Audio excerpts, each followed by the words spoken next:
What's up, everybody? Welcome to episode 155 of Value Town. I'm ChanManV, and I'm feeling a lot of, love in the air, being it, having it be Valentine's Day. So I'm happy to have my, bromance here with Gaara and Admirable today. What's up, guys? Yo. Doing good. You're stealing my lines, dude. I'm on camera at the worst time ever because my back really itches and I have to scratch it, or it's going to drive me nuts the whole time. So you can just keep going. So we need a Hearthstone back scratcher. Is that what we're saying? So we were just talking about Hearthstone back scratcher. We were talking about all this potential merch that Hearthstone's leaving on the table right now. And that pointy star. Yeah. Oh yeah, pointy star. That's right. It rolls. It kind of like spins too. A Hearthstone fidget spinner. Boom. Well, that should have been a no-brainer. Like hire me, Blizzard. Hire me. I'll be in charge of the merch. Totally, man. Totally. No, definitely happy to have you on, Admirable. It's been years, I think, since you've been on the show, right? I think it was Nax Ramus was about to come out. Holy shit! Oh my god, that's like crazy long ago. Because I remember it because I thought the 3/4 man that has the death rattle put the demon in play. I thought it was a battle cry, and I was like, "This card is insane." And then you and Trump were like, "What are you talking? It's a death rattle," and I was like, "Oh, well, it's still pretty good." Yep, turned out to be pretty good with Mal'Ganis back. Yep, but no, but definitely glad to have you on, and it's perfect now too, since we definitely try to go in more an analyst mode here, analysis mode. So that's just like right up your alley. So I can't wait for today. It's gonna be a lot of fun. Yeah, Gaara, how you been, man? I know you've been moving this week, right? Driving around a lot and still trying to play as many games as possible. Of course. This is probably the most stressful month because I have to climb to Legend on all 3 servers, and this is like the long climb. Starting next month is like easy. I did some quick maths. I think I'm gonna save around 12 days starting from next month per month. I can't even imagine what I'm gonna do with all this new free time. Have some fun. Have some fun. I know, right? Do something other than just grind. Like, maybe play some tournaments, man. Play Wild. They just announced the Wild thing. How many people actually grind 3 ladders? I mean, I know people that grind 2. I know quite a few people that grind 2, but 3 ladders. That's hard. Yeah, people don't have the cards. Like even the people that wanna do it, very few have the cards on all 3 servers. Yeah, I think it's a matter of effort. Like who has that much drive and ambition? I don't think I do.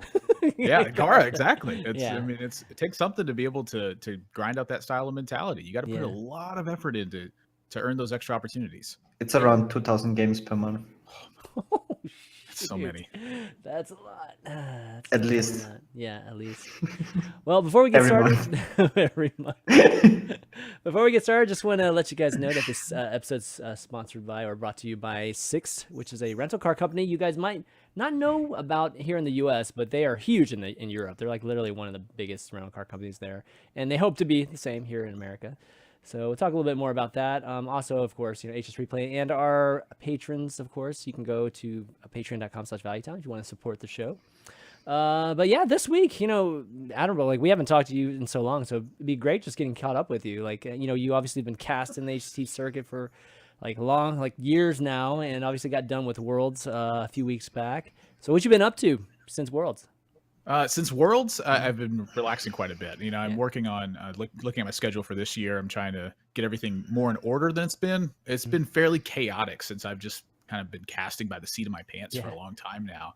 And with the growth that you're seeing, not only from Hearthstone, but just from esports in general, there's sometimes other opportunities that, get talked about as well. And so being able to organize all that stuff has just been very hard. And I just needed some personal time off. Like contrasting it with last year's first quarter, I did TESPA and I was doing like another ESL event. And then I was doing HCT. And then there was like another event that was going on there. And then there was Trinity Series. And I was gone for like 55 out of 60 days. Yeah. I'm like paying mortgage at a home that like I'm not even staying at for 2 straight months. I was like, oh my gosh. And this first quarter has been a lot more relaxed, but there's a lot of cool stuff going on in Hearthstone. So I took a step back from Hearthstone until the patch dropped, and I started playing a bunch when that happened. And I'm just really enjoying it right now. I think that as much casting as I did, it took a lot away from my time to just be able to play the game and enjoy it. Yeah. It's been way different. I think Worlds was incredible. I like that it's standalone by itself instead of from BlizzCon now, and it gives BlizzCon that more Hearthstone-y feel as well, rather than just being a big tournament. And it's been really cool to watch and just reading about all the plans and hearing about it and preparing for some more casting coming up this year.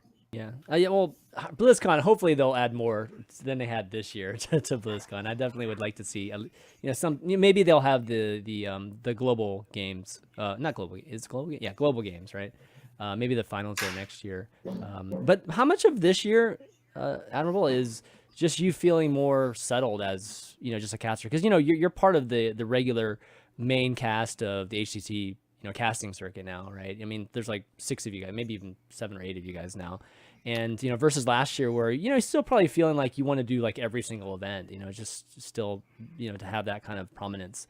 Has it changed basically for you this year? A little bit. I still want to do more events. Like that's what I want to do. I think it took me a while to land there. I was really competitive for a number of years, just like name a card game that I played, and I was trying to be competitive at it. Yeah. And for Hearthstone, I was at the very beginning, but it was so difficult, and there was a very big open space for needing casting talent. And given that I have improv experience and radio experience, it just felt fairly natural to me. And I was pretty bad at it back then. I think it's hard to say that anybody was really good at it back then. But we've learned how to talk about the game and really highlight players and be able to tell better stories. And that's been, for me, like the biggest change of 2016, 2017, and now looking forward to 2018 is just the way that the stories are told and the kind of footage that we can get on players, like being able to go visit Muzzy in his hometown and just get shots of him and have him talk in his own element, I think was really a very special thing to see, because from prior to that, it's really just Muzzy plays a lot of ladder. He wins a lot of tournaments, and he's here yet again. Doesn't say much. Yeah, exactly. Yeah.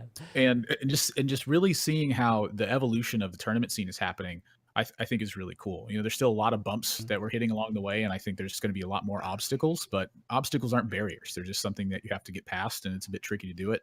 Yeah. But as far as my casting is concerned, I think this is what I want to do, and whether or not it stays Hearthstone forever is another story. I'm going to keep going to Hearthstone as long as I can. But if any other opportunities crop up, I wouldn't mind taking them at all. I think entertainment is the space that I want to be in until I'm ready to retire. Yeah. A lot of casting has to do with technique too. So, when it comes to switching, even if you wanted to cast something else, it's just purely about knowledge more than anything else. Feels that way. Yeah, absolutely. Okay, well, why don't Gaara? I know you were obviously playing, and you tweeted that you got to legend with an elemental jade shaman, in which at first it was just like shaman was obviously a topic because shaman's always been like the meme class, or at least been one of the meme classes the last month or ever since the last 2 expansions. It's definitely been in the doghouse. So we've seen a rise in shaman recently, which we'll talk about a little bit more. But in terms of your shaman or your experience with the shaman, how is this jade elemental deck? I had actually a very good win rate when I go to Legend. I had 70% win rate, but oftentimes it's hard to say with like a low amount of sample size. Am I just high rolling? Are my opponents unlucky? Yeah. And after I got Legend, I played it on a different server. On a different server, it didn't go so well. And then I couldn't really like pinpoint, was it now because I got like slightly worse matchups, or what is the actual problem? And another thing is that it was right after the nerfs. So most of the decks you're facing are very unrefined. And then if you have like a very good standard mid-range deck, it just punishes all unrefined decks. Then it doesn't really have so much to do with Shaman.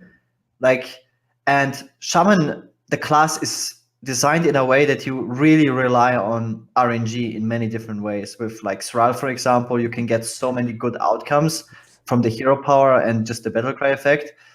And like the totem hero power as well, right? If you just are on a roll where you keep getting spell power totem, and then you're high rolling with lightning storm, and then you just play like a lot of games, and everything goes in your favor. You always get even like just getting flame imps from Maelstrom Portal can really help you win games. And like all of these cards, like Devolve, can give your opponent like really bad minions or really strong minions. And Shaman has like a lot of these random outcomes, and like it was going insanely well. So I thought, oh, maybe Shaman is really good. And then on another server, it didn't go so well. So I can't really say in what kind of spot Shaman is right now. I just noticed that Shaman really doesn't have these broken cards that all the other tier 1 decks have, like Alunef in Secret Mage, or like Skull of Manari, Lucky, like almost, like even Paladin has Call to Arms, which I consider like a very broken card. Shaman doesn't have any of that. Shaman just has these old cards. Like you don't play any new cards in the deck. It's just like yeah, I mean, very fair. Yeah, very fair. Exactly. I would say like it's balanced based on. I always make this reference. It's balanced based on 2016 or 2015, which is like terrible, now because the power level has gone up so much in 2017, 2018. So I mean, I think they have some. I mean, they have really powerful cards like Blaze Caller here, or even Grumble's good. It's just Shaman really doesn't work needs well. a new version of Lightning Storm, like just the power spike of Lightning Storm. This is what Shaman really needs. Like oftentimes you just evolve. Like people play Spiteful Summoner now, right? How does the Shaman kill that? You can't even kill it with Volcano if they get like a Deathwing. It's how does anybody horrible. kill it? Really? I mean, and if you devolve something, oftentimes you just I devolved this board. How do I clear it now? I have Maelstrom and Lightning Storm. These cards are horrible now. Yeah. It's like you just can't kill like anything. It's a big issue Shaman has. Yeah, Shaman's always felt like a lot of the powerful cards that they do have are situational, and I think that's made it not broken because you have to play like Devolve, for instance, right? Devolve's good in a lot of cases where you're playing against some type of Death Rattle type of deck or some kind of deck that's taking advantage, like 4 mana 7/7, that sort of thing. But in a in a meta like this where you're getting mana cheats and things like that, devolving a Void Lord doesn't really help me that much, So and you give him a Tyrion. Yeah, gives him a Tyrion. Well, I think it's part of like just the deck building challenge really for Shaman right now is that because you're doing a lot of fair stuff, you have to come prepared for a situation, and sometimes it's going to work and sometimes it's not. I definitely am in the camp of that. I think Shaman is one of the less powerful classes right now. And a lot of it boils down to the fact that it doesn't really have ways to cheat that mana curve. You think about like Possessed Lackey in the Skull Minari. You think about being able to scale Druids or scale Jades and ramp in general. Being able to like Vile Spine things, so you get a minion and you kill something at the same time. Like almost every single class feels like that's very powerful anyway. Feels like it has a way to cheat the mana curve in some way or another. Right. Maybe Shaman is just needs another Totem Golem, because like Think from Below is also like mana cheat. It's just that the totems feel extremely weak right now, even Flametime Totem, just because you don't have that powerful 1-drop or 2-drop. It's just you only have Mana Tide, but besides that, all the other totems are just underpowered. Yeah. I mean, the closest thing to mana cheat that I think this deck has is what John Break, came out with that one Unstable Eruption deck like a while back, right? Where you can kind of cheat out like a 4 mana 7/7. But overall, yeah, I think whiffing 2 expansions in a row is pretty indicative of dropping off of the meta, and I don't know. I'm still kind of torn because I feel like that the Shaman Spellstone just is quite a scary card. Like being able to land that effect is like so massive, right? It's just we're missing like 1 or 2 tools to be able to make that happen.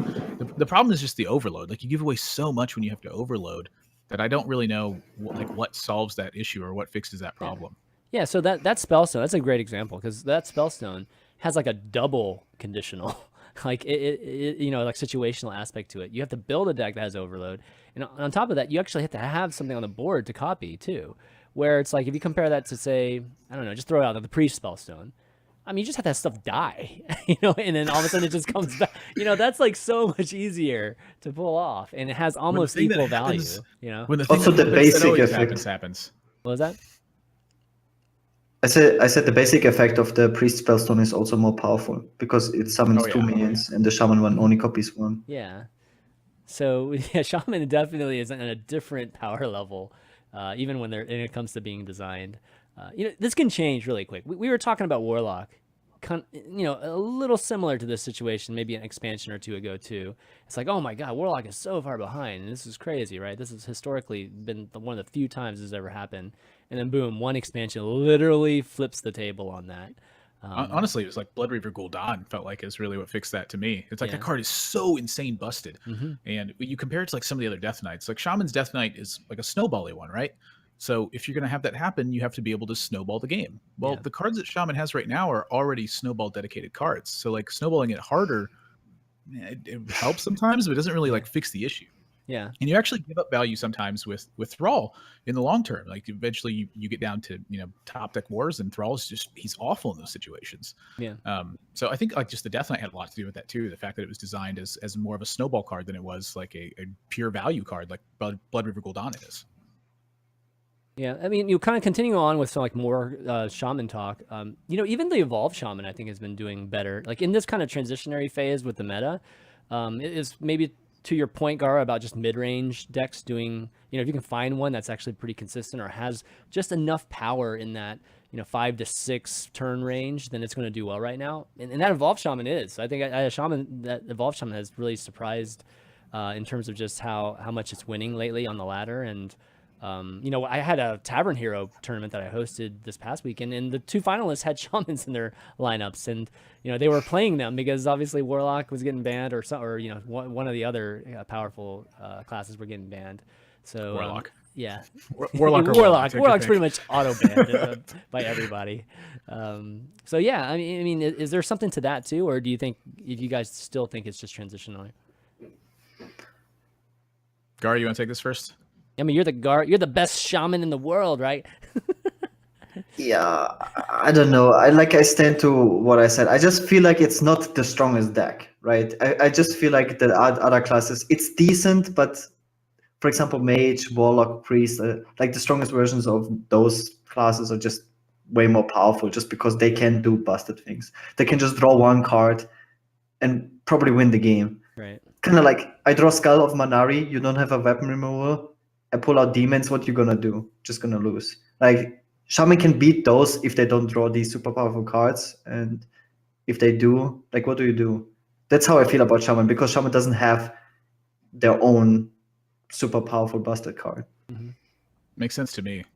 I just heard what you gonna do, and I was like, Void Lord. What you gonna do? Well, that's the only thing I heard when you said that. What's surprising about Shaman against Warlock is that Shaman's probably one of the few classes that can deal with these crazy powerful turns by but not really, not things like that. Yes, in theory, yes, but Skull of Manari enables your opponent to get a demon in his turn, and then they go Q into the Sacrificial Pact, and then the demon died, and they have 2 more demons. You can't hex both. If you devolve, how do you clear the board?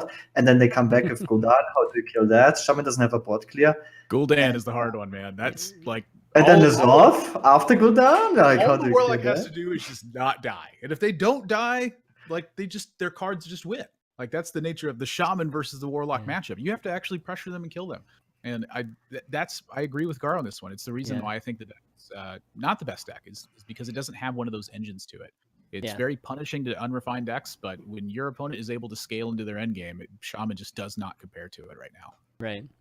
Well, since we're talking about memes, which we're talking about kind of a meme class there, let's talk about another meme class, which is Hunter. And this Spell Hunter, which used to be regarded as the Yasharj Hunter, has all of a sudden taken. I mean, it's just become a thing, like in terms of play rates or even just whether people think it's good or not. And I think it was Firebat the other day that actually said that Yasharj Hunter is potentially, or he said is broken in an event type of meta, which means like you can ban, obviously you can definitely play around a certain class. And then I saw Zalay responding and other people responding like you're just full of crap or you're just crazy. So I guess the question is first off, how good is just Yasharj Spell Hunter just on ladder? Because I've played it a little bit. I can tell you I've had success with this deck on ladder. I have basically been exclusively on Priest and Warlock the last couple weeks, and I can tell you that I think that Yasharj Hunter or Yasharaj. I'm sorry, Yasharaj. Sorry, somehow. Yasharaj. Let's just add a bunch of letters into it. Why not? Yeah. I feel like the Yasharaj Hunter is, in my experience, quite literally that. If they do not Yasharaj me, they do not win. Like I think I'm actually undefeated versus them unless they've landed a Barnes Yasharaj like in the first 6 turns of the game. But I've been playing decks that try to scale very well. So a lot of I think comes out of that potential there. I think against some of the aggro decks, it definitely got a big boost because Freezing Trap is just such a better card now. Like with no patches being able to be pulled out immediately, that card looks so much more appealing in so many matchups. And I think that's been a big part of it is that people just don't have the practice of playing around traps properly right now. Hunter doesn't have this broken snowball effect where it just kills you in the first couple of turns unless you're playing a Hunter that's dedicated to that. And Spell Hunter is not that. So being able to adequately check the wolves and being able to pressure Freezing Trap properly, I think, are two things that people just are not used to doing right now. Yeah, the traps are definitely a little bit tricky, and surprisingly, the spells are so minion oriented that they don't even have to have that, and because of that, they can have these kind of powerful cards later on that just fill their hands and things like that. But look at this, we're on Aegis Replay, of course, and just looking at tiers, looking at Legend, if we were just to start with the top, it's got 54. I mean, it's like the number 2 deck, like in this, from a statistical standpoint, and we've got Q Block right behind it, and obviously, Dude Paladin, which we'll talk about in a second, and Murloc on top. But that's crazy. Like, if you would have said that Hunter would be tier 1, I don't think anybody would have said, yeah. I mean, they might have said, okay, it might actually match up against Warlock a little better because, it showed some success, right, as being a semi-counter to Warlock. But nothing like this, where it's actually good against other decks. So I think the matchups has a lot to do with it, too. Like, if you actually look at the decks that it's actually good against, it happens to be very, very popular decks right now. Like Secret Mage, look at that, 67% against Secret Mage. I mean, that's huge, right? That makes sense because the flare to me, but like seeing the dragon matchup, like I am very surprised it's that high. Like, because my dragon priest win rate against it was very high. I'm going to try to reference that real quick because I believe I have that somewhere on my desktop here.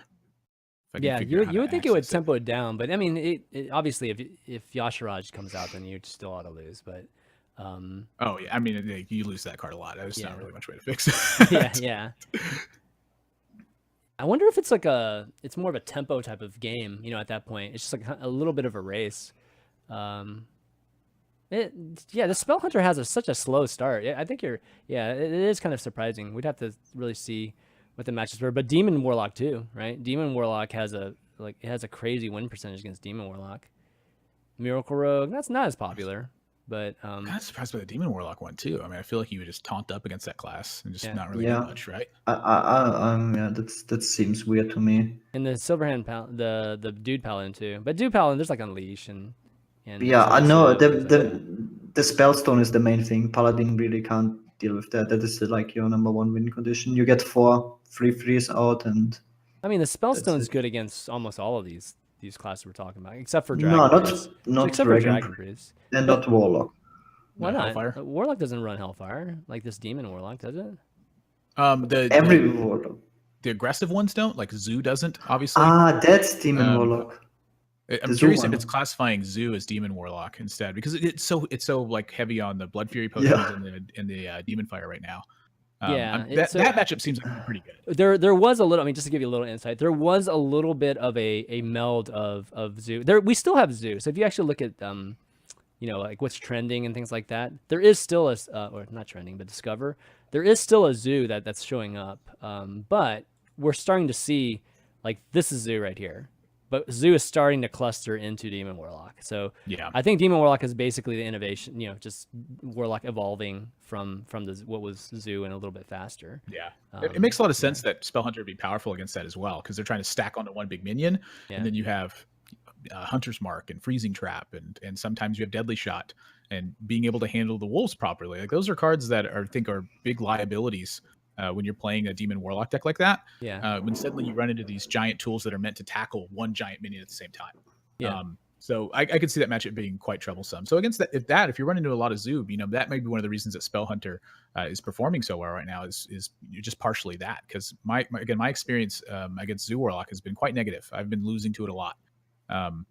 And it, with Spell Hunter, it's like I've been beating that deck a lot. So I'm guessing they're preying on the matchups that I happen to be quite weak to at the moment. Yeah, I played a lot of Priest too, and I had no problems with Spell Hunter when I was playing Priest. So that just might be I wasn't playing Dragon Priest though. I was playing like Big Priest and other types of things. But so yeah. But anyways, Secret Mage is extremely popular on all three. Mm-hmm. Oh yeah. Yeah, but I think we're getting to the point where Secret Mage is getting countered though. Like Secret Mage has been good now for probably a solid month, maybe even more than a solid month. And just like every cycle, right? Every meta cycle, a strong deck, like the proper way to climb is to counter the strong deck, which I think countering Secret Mage has been the way to go, at least in the recent weeks. Yeah, but it's still good. I mean, if we're talking all ranks, right? If it's a secret, let's just do legend. I mean, secret mage I is still. hate secret mage so much. That's why Secret is being played so damn much, is because of Hunter and Secret Mage. See, I found the key is actually just using plated beetle, and when they play the That's a explosive good trap, one, you just too. plated beetle it, and you're like, Yeah. boom, yes. And I got Nizal's fuel later on too. Yep, exactly. Yeah, you're Just out-heal 'em. definitely playing them with my style too. That's exactly the type of Hearthstone I like to play too, is to counter it that way. So another thing to talk about is really the Dude Paladin. I think that's been like the most the most recent phenomenon, and I know Dan, like on the competitive Hearthstone subreddit, wrote a big old article on it, and Muzzy as well. Like I think he convinced Muzzy to actually play it too. So Muzzy I think tweeted about how he had his climbed legend with it, or climbed high in legend with it. So yeah, the Dude Paladin. I mean, this isn't, I think this is kind of replacing aggro Paladin, because aggro Paladin, just like the kind of speed of aggro Paladin ended up not being strong enough to withstand just how just how easy it is to remove the minions in the end. So Silverhand, or at least the Dude Paladin, has more of an explosive feel to it, more so than just flooding and just like chipping you, beating you down just little by little. So what are your thoughts on this deck? I mean, is this going to be around for a while, you think, or this is just more of a fad? It's a tough question to answer. Like the metagame, I still think is shaping, and we're starting to see decks emerge as the better ones. But what tools can you bring to the table to really douse that? I definitely think Paladin is one of the stronger classes, and in my experience against it, Murloc Paladin has been a little bit stronger, I'd say. But I may just be getting Megasword a lot. I think Megasword is like a really powerful card that people forget about, and just being able to Cold Light Seer outside of range of like Hellfire and Defiles and things like that. It can make it a really tough matchup for the decks that I personally have been playing. But it seems like it's a very strong deck. It's got power plays at every step of the curve. It's got great refill, and it will outright punish you if you do not check it properly. And I think those are the makings of a very strong deck, is when you have those tools in place. Yeah, I also think it comes down to how it is in comparison to the Murloc Paladin. If it will do better over time, then usually people tend to play the better version, right? And if Murloc Paladin is stronger, then people will play more Murloc Paladin. If the Dude Paladin is better, then people will prefer that. They're more or less along the same lines. I mean, they're the same type of deck. It's just the slight speed of it, right? And it's whether one's a little bit better in the early game versus the late game. But we're clearly in this type of Paladin, at least this era of Paladin is where where the strength is. And control Paladin's we're probably still a long ways. I was hoping maybe OTK Paladin might get some more steam here, but no, that's not. ChanManV just wants to auction master Budo and coin people to death. I know, dude. Come on, man. That's the good stuff. Die to the power of my money. 4 horsemen, baby. Just die to the 4 horsemen. That's what I've been waiting to do. No, so yeah, I think Dude Paladin, we'll see it maybe in the next week. I was thinking about like doing a spotlight next week on it. But this week I feel like it's kind of showing itself as a potentially super powerful deck. And if you look at popularity, it's kind of interesting because it's not very popular right now. If you look at popularity, I think Dude Paladin's like pretty far down there, which it's down here. So I think it's just starting to get, we're starting to see it. And if you look at the win rate's super high for it. Look at that. It's like 57%, and it's like popularity is so low. So it's like some of my thought on that is that I feel like in tournaments that Murloc Paladin would be a little bit worse, because I think you're often banning Warlock in tournaments anyway. Okay. But like on ladder, it's like, you really want to play Murloc so that you can Megasaur some. I'm sorry, you really want to play the Murlocs because you want to Megasaur the Warlocks. It's a weird sentence to say. There's a lot of locks in there. Like Megasaur is it's such a card that can just stomp on them in the right situation. And having access to Sunkeeper Tarim and to Spellbreaker with Murlocs in play, I mean, sometimes you just die if you get a Void Lord anyway. So I'm curious to see how that transition actually happens, like the difference between ladder where you can't ban Warlock and a difference in tournament where you can. Like then which one favors out? Yeah, I mean, if you were to, like, let's say you were just like trying to counter a Silverhand Paladin that's going to ban Warlock. What's the other class that's going to do well against it? Like, let me see. I mean, it doesn't have that many bad matchups. It's kind of crazy. I mean, it is quite curious to see. Like, I would think that the dude Paladin has a little bit better matchup against Paladin than the Murlocs does. That's sort of my instinct. I don't really know the matchup particularly. But I would say that stuff that just like plays big stuff the whole way and can provide you big problems can be a big deal. But at the same time, the speed of that really douses that. You know, I've had a terrible time with it against playing Priest unless I've had like the Radiant Elemental, Northshire, Power Word Shield style opens. Right. It's been a lot less about Duskbreaker for me and a lot more about one minion that continuously sits on board and chips away stuff. Yeah, that's divine. Also, Silver Name just recently got rank 1 legend with double Hungry Crab Zoo. Yep. And if more people are playing that, then you want to go away. On 2 servers, actually. I think he got one on NA as well. Okay. Just having snacks daily. I know, so much hate. Then you rather play Dude Paladin than Murloc Paladin. Yeah, Oh definitely. my gosh. Well, we're going to talk about some of the hate cards here and then when we take a look at stats. But yeah, it's funny just how, you know, a lot of the hate cards are just being utilized right now, whether it's crabs or silences or eaters or seekers and things like that. It's pretty wild. At least people are just fed up with these specific types of decks. And that's a weird thought to me too, because I think the tech cards are just horrendous. Like you're giving away so much in so many other matchups to have like this one blowout win against a guy who you're not even really running into that often. Like if you're queuing into the same actual person, that makes sense to me to have like a Hungry Crab deck ready to go. But like if you're just jamming up like rank 6 to 10 and like you're like I'm gonna Hungry Crab him. Screw you guys. I'm gonna eat it and I'm gonna have a totem golem. Like no way, man. You're gonna run into Hungry a Crab mage, is you're the gonna run next into a level. warlock. Yeah, Hungry Crab is even the definitely Eater of next Secrets. level. The number of people that turn 4 Eater of Secrets to me when I have no secrets in my deck is just astonishing the last 2 weeks. I'm like, wow, you guys are really fed up with it. Yeah, but that's because of the popularity. I mean, if we go back to this popularity thing, right? That's because Secret Mage is so high and Murloc Paladin's high, and then we got Hunter somewhere down there that's starting to get popularity. I mean, Eater of Secrets is a different story because there's a lot more hits with that than Crab. Crab is literally one deck like you're trying to kill, and that's it. Otherwise, you get a 1/2/1. I don't get it. Mana. I don't get it either way. I think they're both terrible cards and need extreme circumstances to be viable. But hey, everyone's experiencing a different ladder than everybody else. That's something else. I get extreme satisfaction from eating secrets. It's such good feelings. But okay, before we move on, guys, I want to remind you guys that we are sponsored by Sixt this episode. And, Sixt, we've got this kind of Valentine promotion that they're doing. They've got this really cool video that they have on their Facebook. It's like this Valentine's love story, so that they're trying to, kind of get people to take a look at. So I linked it in the chat. Take a look at it. But if you've never used Sixt before, they are really great about having amazing rates for super nice cars. So it's like Valentine's tonight.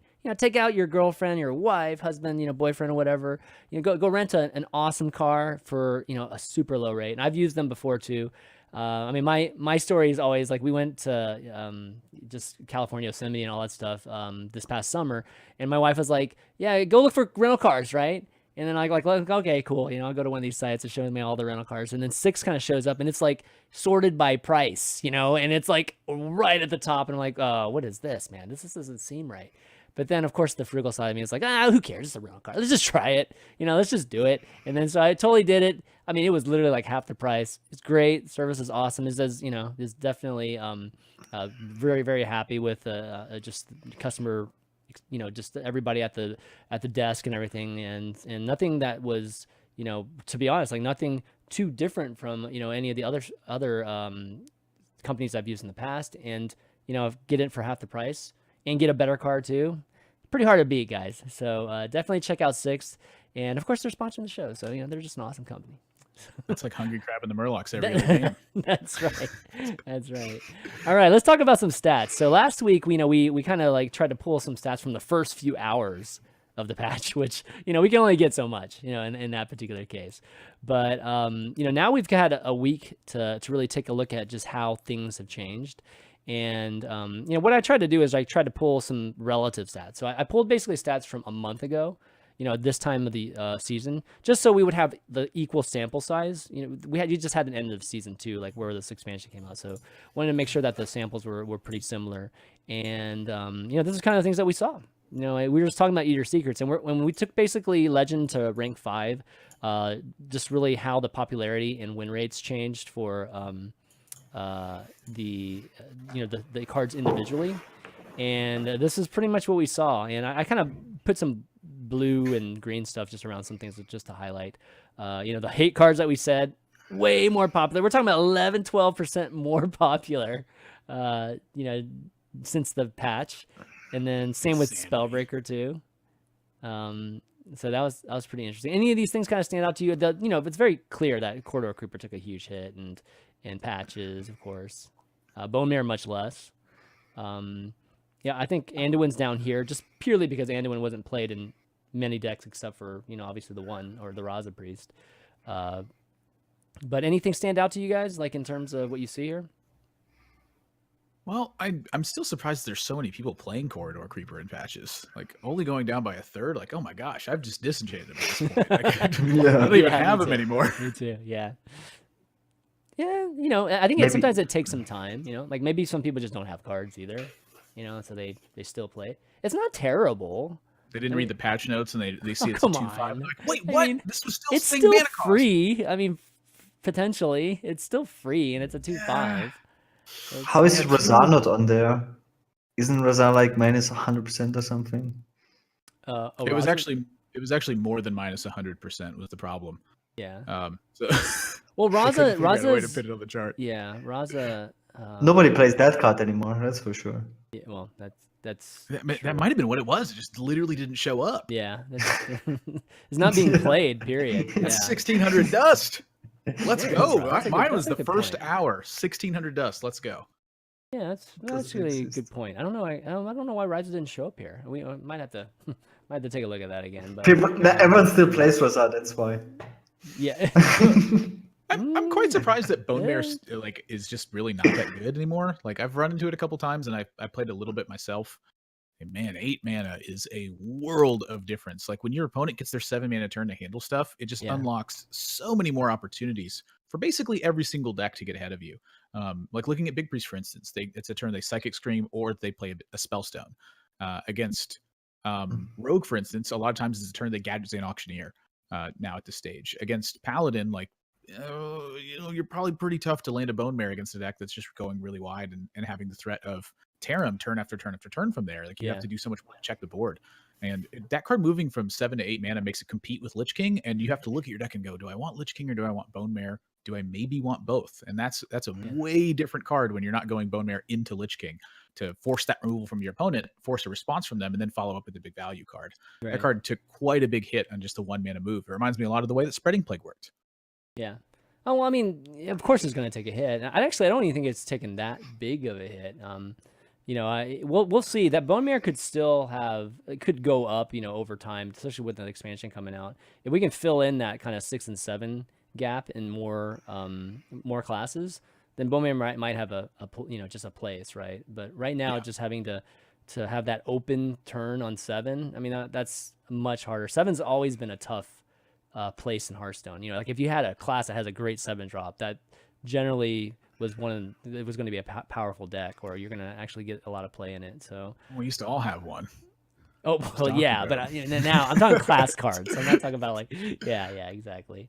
One thing, another thing to notice too, or another thing to point out, and it's not really something that just recently happened, is that Spellbreaker, obviously is like popular, went up 9%, but it went up, the rank delta only went up 1, and that's because it used to be number 2. And now it's number 1. So Spellbreaker's been popular for so long, and it's still obviously super popular. I mean, is this the right way to deal with like Q blocks and control locks? Because that's pretty much the only thing I'm thinking about, like why it's being so popular right now. Yeah, silence pretty good. Also, like, you run now double Spellbreaker in some Q block lists. Yeah. Now that you don't have to run Mountain Giants anymore, just put the mirror. It's just nuts to me. Like how we discussed earlier, one way to beat Warlock is to kill them, and once you have the board, the only way to get through a Void Lord is most of the time a Spellbreaker. Like, how else do you give them the finishing blow? And that's probably the main reason why people even play Spellbreaker, just to finish off a Demon Lock or a Q block. Yeah, that's what it feels like to me too. Like, it's hard to fight that matchup from like an attrition standpoint. At a certain level, you're like, okay, he's gonna have like 14 taunts in a row. So how do I get through this? And Spellbreaker is, maybe it's a lazy answer, but maybe it's an effective answer at the same time. Most classes just don't have any like polymorph or hacks. There's nothing I mean, there really isn't anything you can do about it. I mean, it's either they get 4 taunts or, and you're basically done if they get 4 taunts. If you're any kind of aggro deck, or you just try to silence and go through. I mean, it's just better than removing it. Like an equality or something doesn't get you through it, or like a deadly shot. You need the silence. You're going to be on one side of the fence. You're either going to be the guy who's silencing it and attacking them, or you're going to be the guy who's going way greedier than that. And you're going to be like, have your Void Lords. I'm going to outlast that and have even more stuff at the end. And that's that. When you have that sort of divide, I really think that's one of the reasons why it's so popular. Is you're going to see people going for the more simple answer than experimenting a lot and taking a lot of tough losses because your deck's built wrong, and then figuring out, well, it's good versus Warlock, but now it's not as good versus the other stuff. Like, it's a lot of work to build a deck like that, I think. And I've seen a couple players try to do it, and I've watched streams for sometimes 3 or 4 hours at a time while a guy continues to tune a deck, and at the end he goes, it doesn't work, and he scraps it. Goes back to control Warlock. Back to control. Right. But also Rin is such a huge problem. You can't outgrid Rin. Like, one of the only ways to outgrid it with a different class than Warlock is to Scar King Geist to get rid of the pacts and then silence the Rin. Else you lose to Rin every time.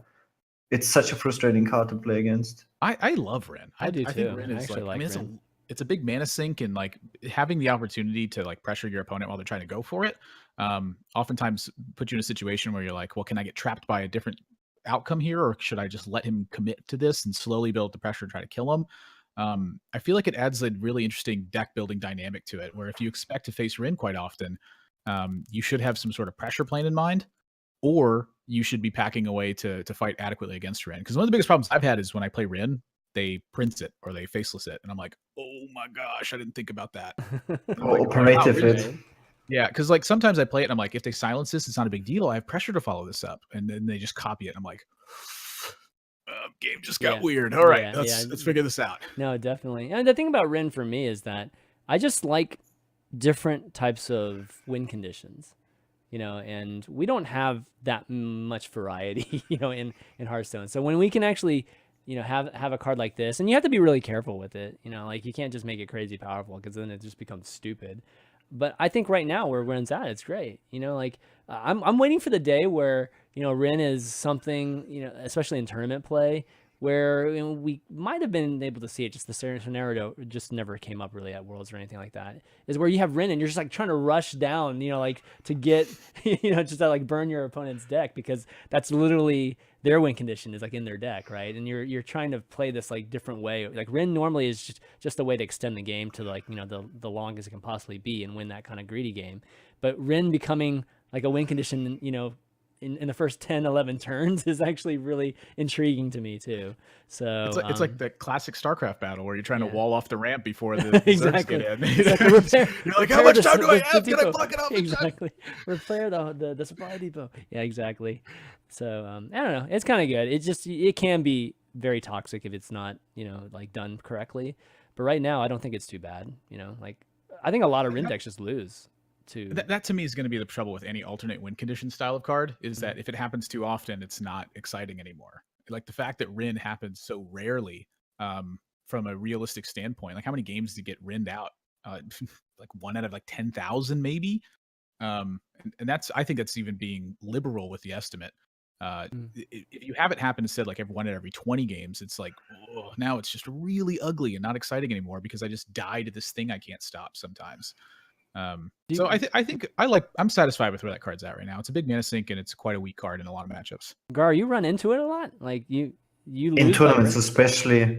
Most games are decided by Rin, especially Mirror. Like Demon Mirror comes down. Yeah, for sure, Mirror does. It literally comes down to who draws Rin first wins the game. Nothing else matters. You full mulligan. You full mulligan for Stonehill and Rin, and whoever gets it first wins. I've played a lot of Rin. I crafted Golden Rin on day one, so I do. You crafted I can feel what I was talking Rin? about. That card's so cool. It's super cool, yeah. It is cool, but man, that's hardcore, dude. That's hardcore. I don't want to kill my opponent. I just want to blow up their deck. That's just way cooler. No kidding. And then you draw the weapon, and you're like, fuck. Well, then you've got to get 2 Rins. Then you got to going. get 2 Rins. I saw your tweet about that. Yeah. That was good. That was Honestly, good. I'm mainly play Rin for the value. It's just so much value in one card. Just a lot of stuff to do. That's what I like about it. True. All right, let's take a look at classes. How classes are affected. All right. I think biggest class that got affected was Rogue. I mean, kind of the theme of this episode, at least the title of this episode. So it dropped in popularity 14.13%, and I mean by far the biggest. Obviously, Druid took a hit, Priest took a hit. Druid, obviously Aggro Druid took the biggest hit from that. So Aggro Druid clearly was a very popular deck too. But Rogue, Rogue, I think we're going to see a pretty big change.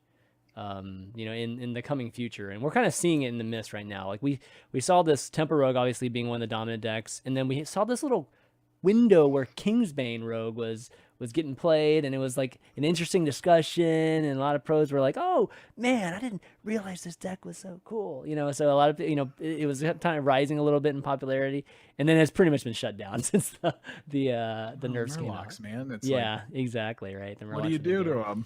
Yeah, They're so powerful. Yeah, what do you guys think the future Rogue is then? Like Miracle, Quest? I mean, what do you guys think? Miracle seems to be the most realistic one. With the Feldoris and the just getting those 4/4s down or whatever. Honestly, I got destroyed by a Malygos Rogue who played really bad. Like everyone was agreeing, he did some really big misplays, and he ended up OTKing. Yeah, and he still ended up OTKing me with like just Barnes pulling Malygos and just shift. He had he had Barnes too. I mean, it's Barnes. Holy I mean, crap, yeah, but he had also like the Kobold, like the double spell power Kobold. He played that and then Shadow Stab on that, and then that's kind of cool. Like it was so much. Like he really misplayed a lot, and then Valera of course as well. And then, then you can just spam. You can just spam like the Sinister Strikes and whatnot. Like it was so easy, like for him to kill me. That's actually like quite interesting. Yeah. The idea of like shadow stepping an evolved Kobold and then playing 2 of those in the same turn with Valera. Yeah. And then trying to blow them up. I kind of like that. Yeah, I mean, there's a lot of combos that are 2-card combos that are still great in Rogue. So I'm not worried about Rogue. I'm just kind of curious as to to what direction we're going to take, because Rogue's been obviously super powerful, but I think people underestimated how powerful Patches was in Rogue, and how powerful Swashbuckler was as a card. Did they underestimate it? No, they didn't underestimate it. We all knew it was quite good. Yeah. Know how much it will affect Rogue as a class. That's I mean, it definitely affected Rogue as a class, and that's part of like the liability that Blizzard has to live with when they nerf cards as well. They designed the entire metagame with those cards in mind, and so when they have to go and change them because they're just getting out of hand, you look at it and you go, well, now what do we do? Like, we'd have to change so much stuff to make it like seem fair or even or where we intended it to be. Mm-hmm. That's just a colossal task. Like it's just not going to happen when you have to change cards. So I'm also in the camp of that. I think Rogue's going to have to undergo some sort of evolution here, where we have to see something else happen. And I'm quite happy with that, because Tempo Rogue to me just didn't feel very rogue-like.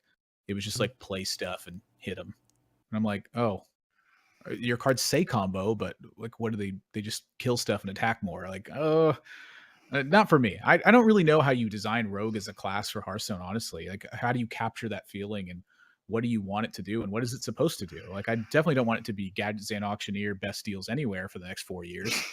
I'd like to see some alternate Gadget Zan style cards for Rogue. I mean, why hasn't that card come up on lists of Hall of Fames? Like, that's been coming up recently, right? Whether it's Dan or whatever, talking about, the designers have been asking me what's Hall of Fame, and like Gadget Zan, like that used to be one of the cards that a lot of people said to, basically retire our Hall of Fame, yet that doesn't come up anymore. And so I just kind of feel like it's just been accepted that it's a rogue card, basically, and at times, maybe druids can utilize it too, but for the most part, it's been so important to classes, especially ones like rogue that have cheap spells. I want to see more cheap spells, which is why I want Auctioneer gone. You just can't print a lot of cheap spells while Auctioneer's there. Yeah. Like, everything's a minion right now. Like, and I'm okay with that. I think minions are cool, but it's like, man, I really want some cheap, powerful spells that do really cool stuff. And it's so hard to exist with Auctioneer. It always reminds you of what Colento said, that the cheapest spells are actually the most skill-intensive cards in the game Yep. because you can use them all the time in so many different ways. Decision making, yeah. Like you always have to make a decision on that card. Yeah, that's a good point. It's a really good point. Okay, so some more stuff here. Shaman, we were talking about it earlier. The win percentage is up 7%. It's like the biggest winner, actually. Popularity hasn't changed much, but the win percentage has gone up quite a bit. Wow, we got seen Warrior because of Gaara. Gaara is 70% win rate on multiple servers. That elemental Shaman, of course. Manipulating stats. Look at Mage. I mean, I think Mage has continued to be good, so that's why you didn't see much of a increase in win rate. But you saw the popularity go up a ton. Same with Paladin. I think Aggro Paladin's been replaced by Dude Paladin now, so that's helped at least the drop off there. In my opinion, you look at these numbers and you see them side by side, and you go, "Man, things look fairly balanced right now." But again, you have to take into account like this is not going to be reflective of like what tournaments end up looking like, because you craft lineups specifically to do certain things, and that oftentimes requires you to have warlocks, so that either your opponent bans it or when they don't, you can punish them. Are we really talking balance when Warriors like 40? I mean, we talk about Rogue. Rogue's got some potential figuring something out, but Warrior, what has Warrior got like on the horizon? Like that's a great question. I think that when they nerfed Fiery War Axe and then they also nerf patches, and then you also don't make pirate and aggro cards because it was so powerful, you end up in a spot where you're like, you're waiting. It's like there's got to be a worse piece on the board, right? Like even in chess, it's like the queen is better than a knight, period. Like sometimes the knight's better, but most of the time the queen's better. It's like when you have pieces that do different things, there has to by definition be a worst one. So it's a matter of just rotating that around. It's impossible to get a perfect 50-50 balance across the board. And do you even really want that? Like I like that stuff shines sometimes, and that some stuff waits in the back burner. And then also you have to consider like the people who like the underdog factor. Like they want to play worse classes so that they feel like their wins are more important. It's literally how my fiance plays card games. She likes playing the worst decks, and I'm like, I bought you the cards for the better ones. Like, why are you doing this? I definitely have my moments where I like to play Hearthstone in that way too. But Warrior, I mean, even playing that way, Warrior, I've struggled with just coming up with something that's even fun. To be honest, like not even like Dead Man's Hand Warrior is very fun to play, these days. So well, that's subjective. Don't you talk about Dead Man's Hand that way? It's like all I want to do is blow up all their stuff. I wish I could. I never get to that point. They kill me before I get a chance. I use like one Dead Man's Hand. That's about all I get to do. It's like, this ain't fun. This is like I'm supposed to be able to play like 10 Dead Man's Hand and then just win the game. That'd be like amazing. No, okay, well let's move on. Pat, maybe look at some matchups here. Like that. Gaara, you sounded like you had something you want to touch on. Yeah, go ahead. Yeah, I feel like long-term wise, with the standard rotation, I really want to see every class to have at least one playable deck. I think that would be very cool. I think that is doable. That like every class has at least one deck that is not like, that is playable on ladder. That would be cool. Like it's very frustrating when you look at Shaman or like Hunter for the past 2 years, like before now. Like it was unplayable for like 2 years. I think that's kind of sad. I think you have this class, like what do I do? You can't even hit legend. It wasn't that long ago that Shaman was like the Evolved Shaman was playable for a little bit. I mean, Evolved Shaman was in tournament winning. Yeah, it was decent. I'm not talking about Shaman. Like Ngoro, right? It was even pretty. Hunter was actually unplayable for 2 years. That was like definitely was. Yeah, Hunter. No question. You couldn't reach legend with it. Like Zalay dedicated an entire month to get legend. I don't know if you remember. That was painful. Every version, he got to rank 3, the highest. Yeah, that's just sad. It was really bad. I mean, there's no question about that. That's to me really like the one thing you want to avoid is just having classes be like in the dumpster. And something that happens when a class gets too overpowered. And so, you look back to how they addressed nerfs in the past, like, Shaman did get the Spirit Claws nerf, but I think it needed like multiple changes at that time. And like Spirit Claws honestly might have even been able to like stay how it was if you just addressed like their ultra powerful cards like Totem Golem, and at the time it was the 3/6 guy that like made all your totems bigger. Like that guy was a big problem for a long time. It's like Shaman had so many powerful cards that it ended up taking like weak hits in expansion after expansion, because if you did anything Shaman related, it just would have been a disaster how powerful that deck would have been. But I think the Hex nerf, actually the timing was really bad. Like when you play it's like Shaman feels now so agree bad with just that. because of text. Like you don't really want to play control Shaman just because it doesn't work with the overload. Like back in the days, it made sense with the overload that Hex cost a 3 mana for a lot of situations in place. And now it really feels wrong to play a 4 mana Hex. I mean, Yeah. what is a control shaman win condition these days? You know, like, what is it? Is it giant related? Is it like what it? I don't even know what it is. That's Still a great Jades. question. Yeah, it's like Right now, it's next expansion. yeah, exactly. I mean, for a while it's like Bloodlust is a win condition. Now even Bloodlust isn't even a win condition now. Like we're like that elemental deck you're playing is just your standard tempo deck that has no burst at the end. So it's kind of like that's the biggest thing that it's lacking. And these totem themes and these freeze themes doesn't really show me any kind of potential for a win condition with that. The freeze theme feels really wacky to me. Like I don't Yeah. quite understand it. I put a lot of stock either. into like flavor and design of stuff.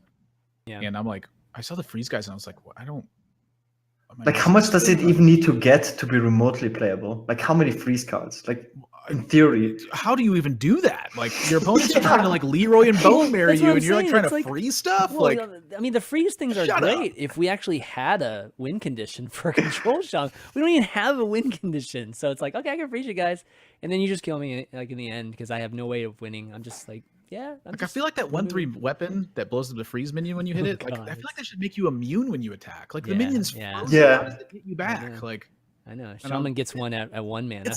it's little things. It's little things, and I guarantee you, well, I can't guarantee you Or- this, but okay. it's like the admirable personal guarantee, not like the actual this is truth guarantee. Is that somewhere in design, it's like they cannot get the amount of volume that the Hearthstone public gets. Like Blizzard doesn't have the internal practice of being able to use HS replay data and copy decks and build them that way. They have a smaller design team of people who have to get in as many reps as they can to balance this stuff, and so a lot of it probably is theory and Well, do they ticking things. But do they have certain people assigned to certain classes or no? maybe not to certain classes, but probably like a balance and design team. But even if you think about it, day one of the expansion, hour one of the expansion, there's more games played in the public than there are in the entirety of Hearthstone internally.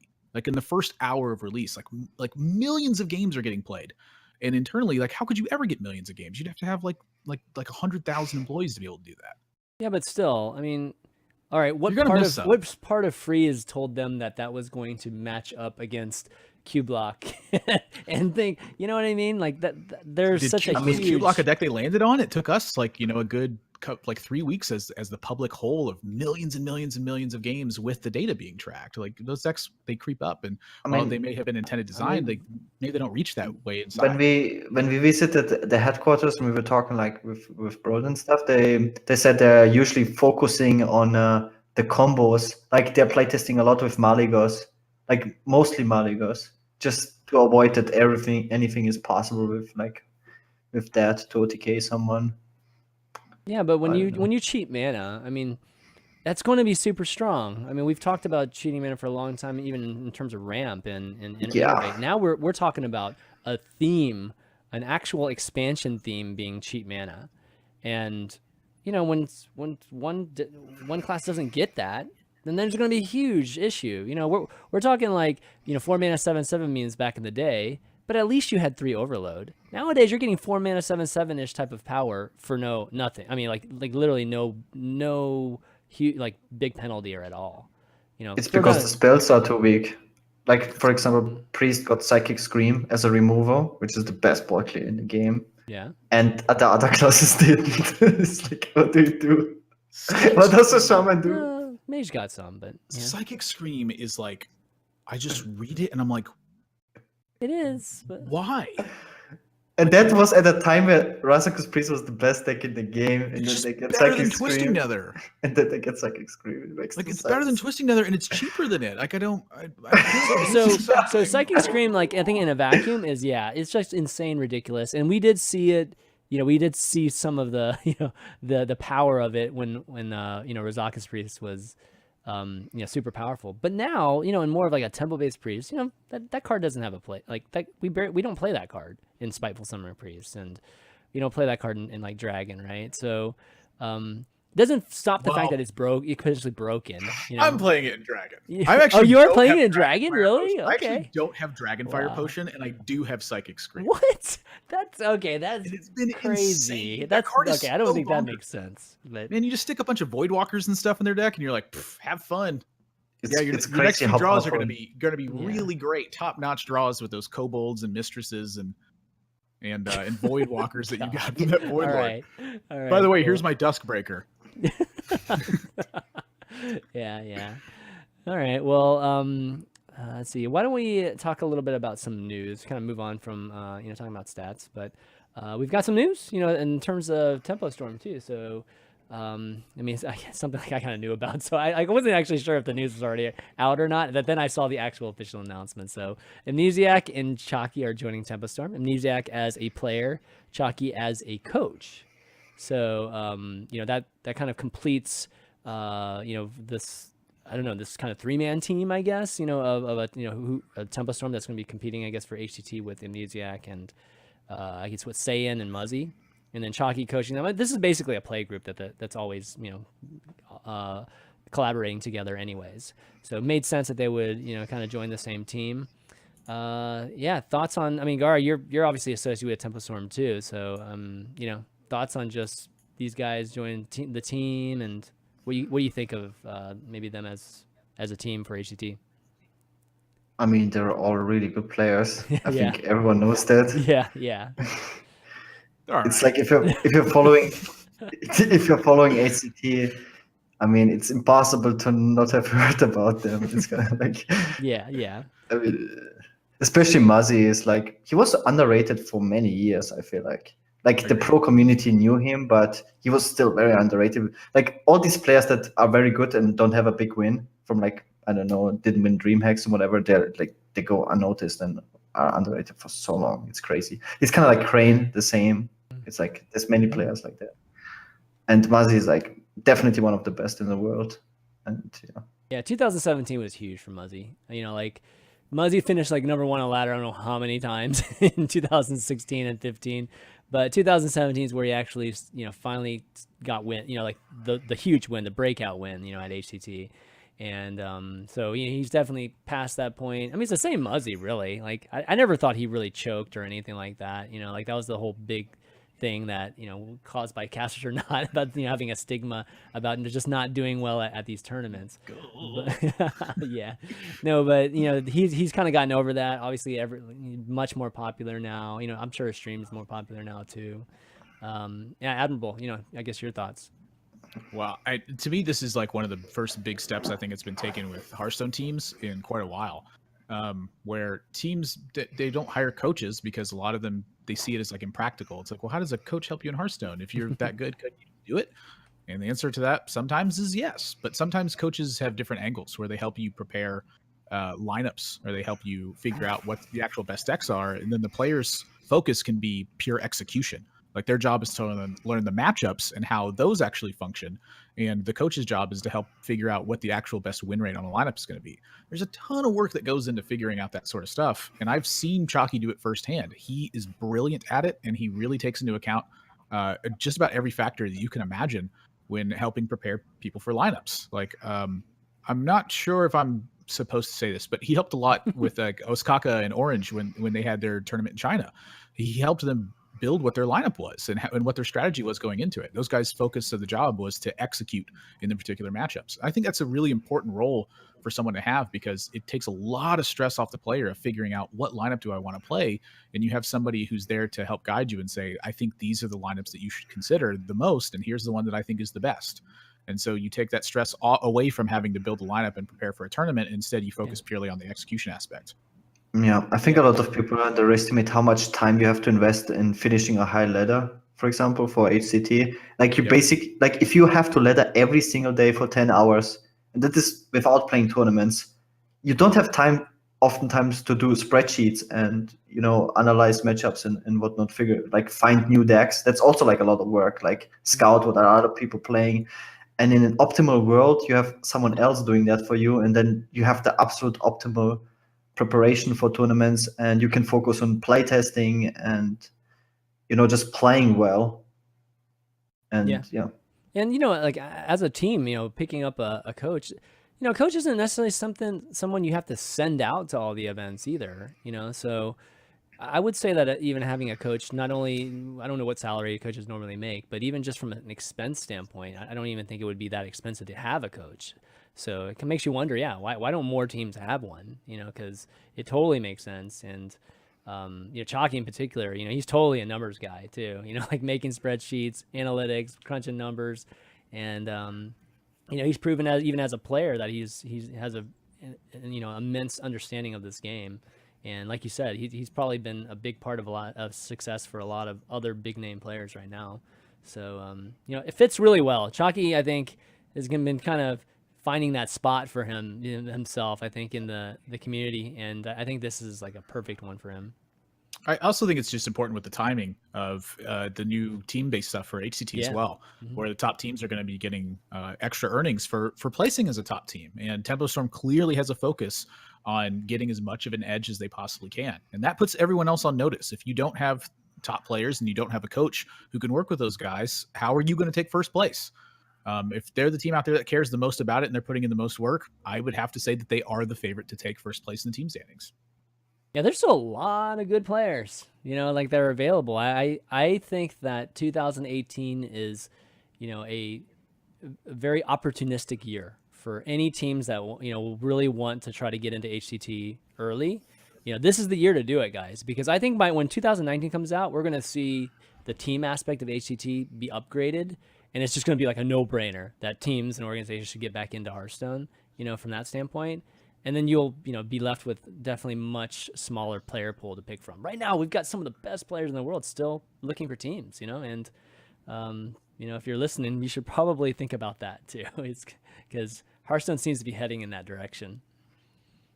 It feels that way to me for sure. Yeah, which is exciting. I think that's really, really cool. Like, kind of getting away from the individual based Hearthstone is something that shouldn't just be like gimmicky. You know, like we see like one or two events a season, or even the world, the global games. You know, it's like it'd be good to see, you know, an HCT type of investment into it, and then, you know, you'll see companies, you know, kind of reconsidering, you know, what their value proposition is for you know, picking up players in the Hearthstone space.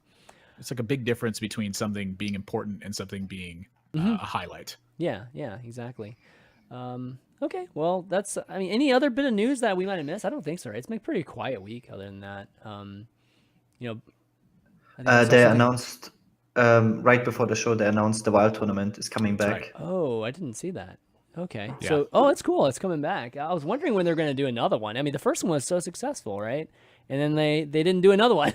Like, so I hope it's not just one time a year type of thing.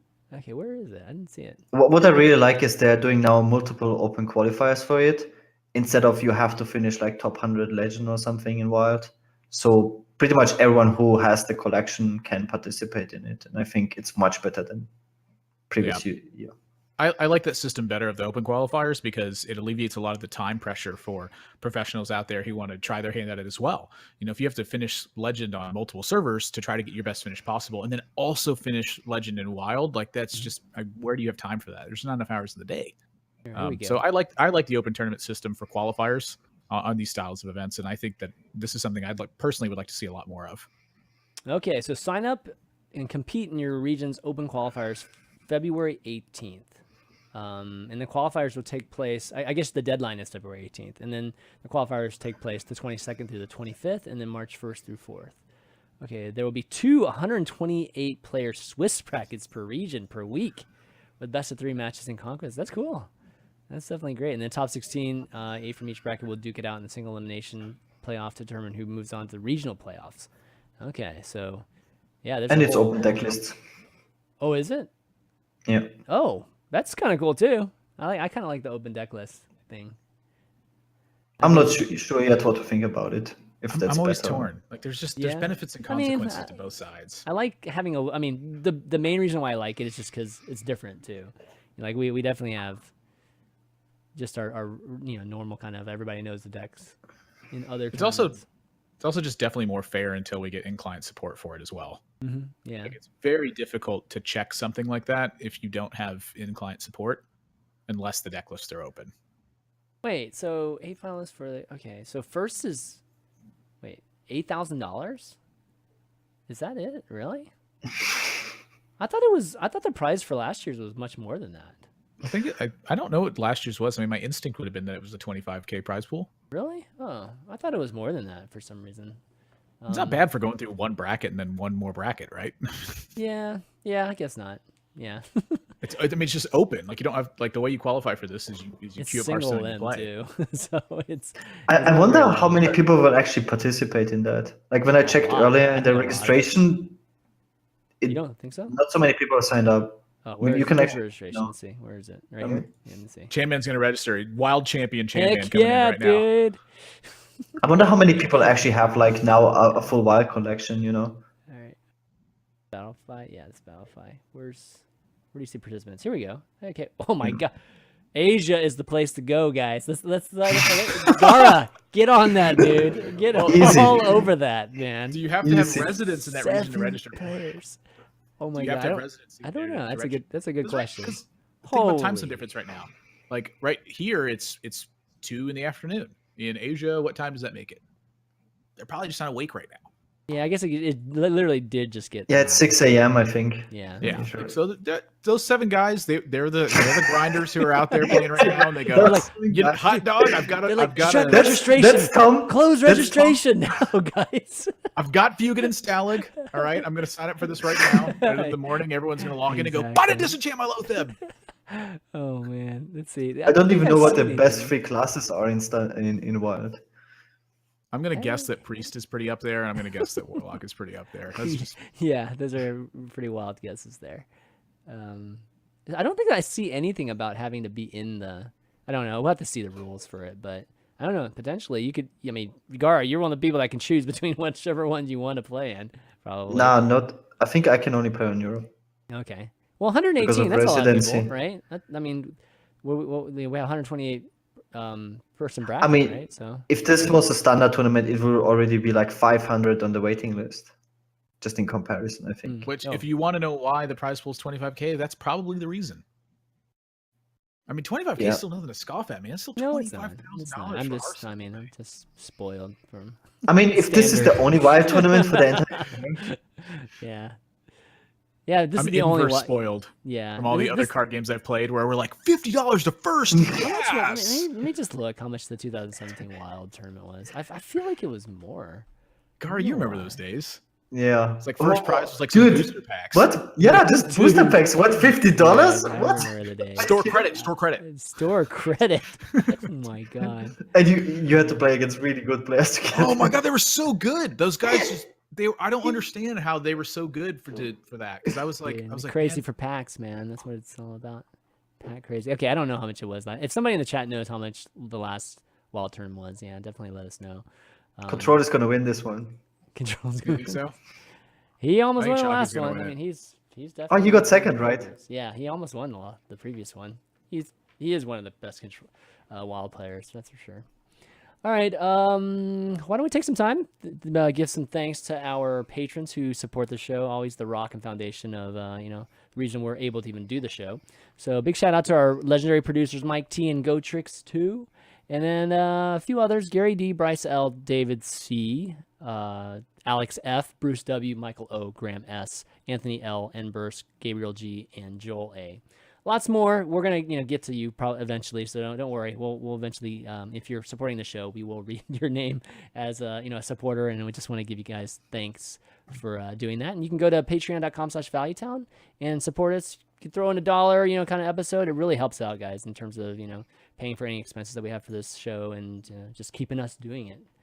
Be amazing. Okay, so anyways, deck of the week. This past deck of the week we did Kingsbane Rogue, which went pretty well. And those of you don't know about deck of the week, we always do this kind of mini 30-minute show with patrons and kind of talk about whichever deck we did and just what our win rates were.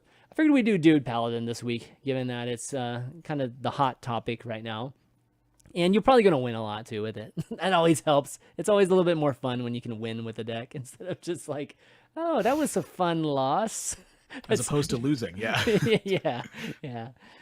So yeah, to check out the Dude Paladin deck, I'll post it on the Patreon site too. And again, like you can participate in it even without being a patron. Just kind of send us the win rate at valuetown@ChanManV.tv, and I'll definitely be bring it up during the show.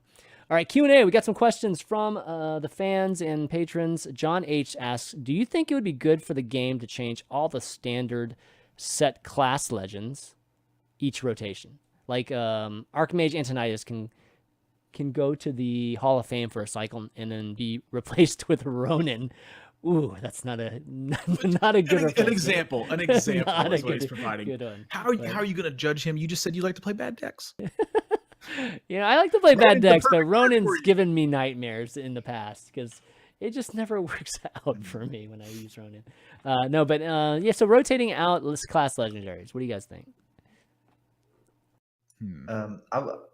I'm all up for a core set. Like legendary minions are so specific. I don't know how much, because sometimes you don't get good. For example, what you do with Shaman, rotate out Alakian and replace with Rune Cleaver. Then we have Rune Cleaver for like. That's Oh, another you good just- example. Like, you Yeah. pick the I think one that's a bad, pretty and then damn you good just, like, example. the other one that's bad, and you're like, yeah, what am I gonna do with that? Blow It's my own like- stuff. It's just worse. I don't know. Like I like some cards just feel very nice in a class, and then it's sad when they are rotated out. Yes, I guess it makes sense that we don't get to always play the same cards, but I think I'm really all up for a core set for sure. Not like legendary specific. Wow, this is a tough topic for me because I want to see like innovation in this area. I personally like the idea of some evergreen cards, but the evergreen cards I like are stuff like Frostbolt. Simple ones, right? Yeah, it's Kinda like thing. Yeah. if you print too many burn spells, it becomes dangerous. But if you always have Frostbolt there, that just feels like a mage thing. Like to me, weapons don't feel like they're evergreen. Like Fiery War Axe, I don't think should just be eternally there. Like weapons, the nature of them is that they upgrade and they change and they wear out and people make better ones, Yeah. et cetera, et cetera. It's hard to like make better magic, right? You get better at it and you get a bigger Frostbolt. But like with Fiery War Axe, eventually you just found a better weapon. You threw that one in the trash and you equipped your new one. So like, if you print like 1 million weapons, it's not that dangerous because then it's just like, if you have 30 weapons in a deck, that's a really bad deck. If you got 30 Frostbolts, maybe you trim it to like 25 or whatever and you come up with something good. But I want to see like more innovation in that area where like evergreen cards have to be really well thought through, stuff like Execute.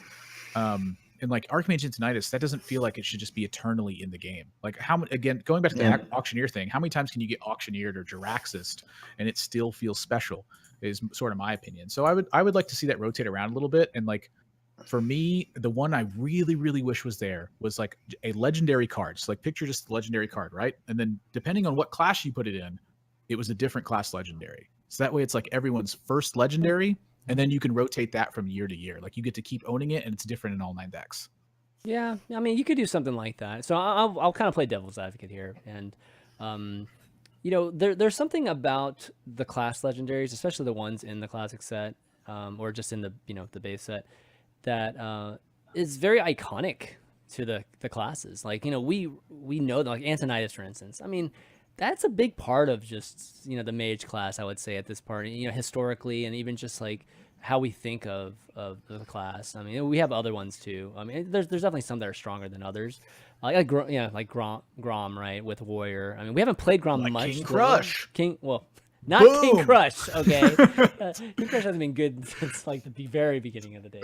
But yeah, so I think that that element of the game is something that I think is still important, because I don't want the classes to just be like melded together, and like they're right now, even thematically, I don't even think it's like super clear, with identity in some ways. Now that like even potentially Wild Growth might be going away eventually, who knows if that's rumor or not. But if Ramp's gone from Druid, then really Druid's just like, we're just starting over, and it's just like names of cards are thematical, and it's not really style of play anymore. And I know that's limiting, but at the same time, that's kind of what makes Hearthstone unique, is that we actually have different, not only different hero powers and, that aspect of it, but we also have different, elements to each of these classes that identify them and make them different than, just having more of a just generic type of card, like decks and just powers that you can use. So yeah, I think I don't know if we're answering this question necessarily, like, because like, would I like to have class leaders replaced? I guess my answer with that kind of response is no. Like, at least some of them, at least the ones that are just kind of iconic at this point. But variety is obviously good. It's just I just think that some of those that are there right now are probably should be there for a long time or forever. Just as long as they're not broken is fine. I think I want to add something to that. I think there's a huge balancing issue right now in the game with the power creep that we're getting with every expansion, because some evergreen cards, they work with any power creep, like Wild Growth, for example. You can always play or make more powerful druid cards like Ultimate Infestation, and back in the days we played like Yetis and whatnot. And there's like just classes that have like minions that, for example, are like here, that when you print like more and more powerful minions, that you will just stop playing this class card. Or like Lightning Storm, it just gets too weak as a removal when we start getting cards like Corridor Creepers. And I think there's a huge, like, cards like Execute always work, right? It will always kill a minion. And I think that's why we really need a core set, or like just rebalancing of the class cards. I think that's like the main issue. I'm in total agreement with that too. Like, to me, something like Shadow Word Pain and Shadow Word Death, they feel like cards that should be, and Power Word Shield, they feel like cards that should be in Priest. Like, these should be core mechanics that you're excited to figure out new ways to use. But for me, it's like, how many more times can I really Sorcerer's Apprentice somebody and be really satisfied with it? I think Sorcerer's Apprentice is a cool card, but like, maybe you make different takes on that. Maybe you make a cheaper version or a more sturdy version that cheapens spells that you draw as you draw them. I look at like, what was that 3 cost? The Shadow Beast thing that Priest had, where it was every card you drew cost 1 less. Yeah, subtracted 1 less. Yeah. Like, to me, that felt like so much more like a Mage card than it did like a Priest card. But how dangerous is it in Mage and stuff like that? I want to see like the cards that have those styles of effects have different takes on them, and the cards that are core, like Execute, like Frostbolt, Shadow Word Pain, etc. Those be really the core mechanics that you still see there. Because if you print too many removal spells, it's a bad thing. If you print too many burn spells, it's a bad thing. If you print too many minions, like, it doesn't really matter. Your minions are going to fit into a certain slot, and eventually you're going to scale out of that point. It's sort of my take on it. And so I'm for rotation of minions, and that's why I don't like the class neutral legendary or the class legendaries the way they are right now, is because they're all minions.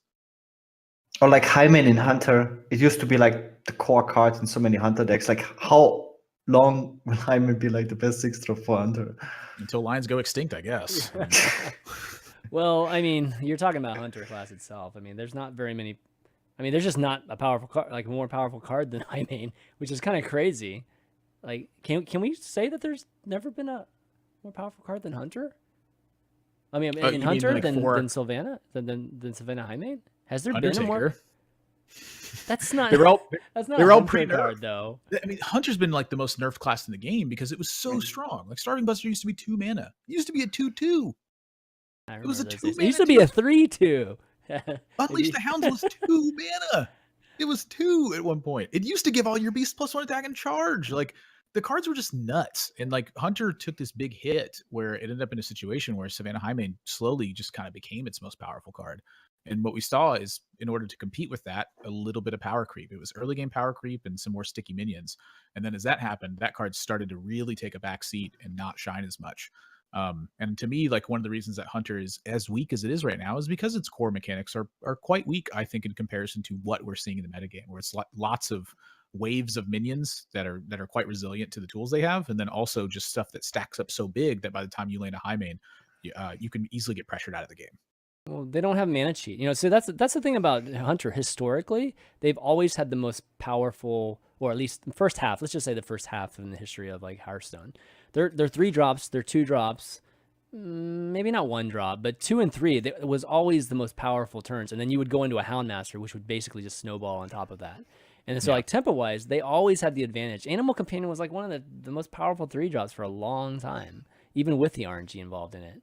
I think it still quite is. It's still good, right? Yeah, and then Eaglehorn Bow too. I mean, like, these Kill Command, these were like some of the most powerful 3 drops, and that carried the class for a long time.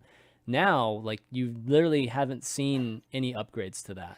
Like, power level wise, we haven't seen anything more powerful than those 3 cards. I mean, the closest thing is Cloaked Huntress. Those? Cloaked Huntress is probably the closest. What was that? Do I want upgrades to those cards? Well, that's what I mean. They're good. So that's why we're kind of in this weird, like Hunter's in a weird spot where they can't even get anything good. They try these things like late game, but it's like we can't even get the, it's like they're losing early game now. Like the turns 1 and 2, they lose those turns a lot of times, right? And if you win those turns, you win the game. So it's a weird spot. Hunter just doesn't have very many dynamic cards. There was one more point I wanted to follow up with Sure. on this, but I want to hear what Gaara has to think about this first. About what if you want more powerful cards for the, or just like Hunter in general, like what Yeah. needs to give for this class in order for it to be something that's like appealing and fun? I think sometimes we have these cards that just I don't want to be rotated out, kind of like Deathspite in Warrior. Like I think Glaive Zuka in Hunter was something like that. It just or like Quickshot, like Glaive Zuka and Quickshot rotated out, and nothing replaced those cards. Yeah. And this is really what Hunter needed, and it fit like so perfectly in the class. Quickshot especially. Like Hunter had no card draw, or still has no card draw, and it's just a perfect card. It's what Hunter needs, a 2-mana removal card, like something that a draw engine when you run out of cards, and then it's gone, and nothing replaces it. It got Viper Shot or something instead. It's like ridiculous, right? And because it's a spell, this is why I really think you should really focus on class spells and weapons, right? Instead of minions. I really think it like the longer the game goes, the worse it will get. Hunter to me feels like the exception to the rule is that their spells or their minions can be one or the other. And if you think about a Hunter traditionally, I feel like the class is just lost right now. Its identity is all there's no identity stuff. to it. Yeah. Hunters prey on weak targets. That's the nature of a hunter, is that you hunt down a weaker target. So like, why doesn't Hunter have more effects that do things when things are damaged? Like if you have more life than your opponent, or if you've gotten them below a certain threshold of life, or if they have weakened minions in play, or if you killed something this turn. Like Hunter has nothing like that. Hunter's Mark is really its closest thing to a weakened minion, but it weakens it itself, which I don't have a problem with. I think it's a great card. But that's like something that's really missing in Hunter to me, is the idea that you're preying on weak targets. Well, we've talked about this in the past. I can't remember exactly when, but what about just trying to bring Buzzard back? Like, why don't we lower it some? Like, I mean, right now it's 5 mana 2/2, right? What about 4 mana 2/3? Could Buzzard have been like a 2 mana Cult Master for beasts? Is kind of what I'm wondering. And it's a starving Buzzard. Yeah, like why is sure. I mean, just redesigning that card basically. Yeah.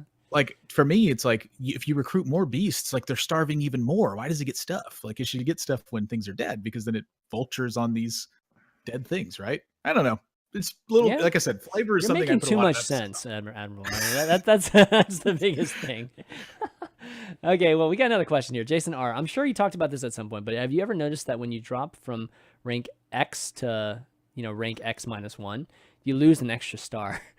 For example, if you are rank 9 0-star and you lose, you drop to rank 8 with 4 stars, and when you should be rank 5 with 5 stars. Does this seem right to you, or am I crazy?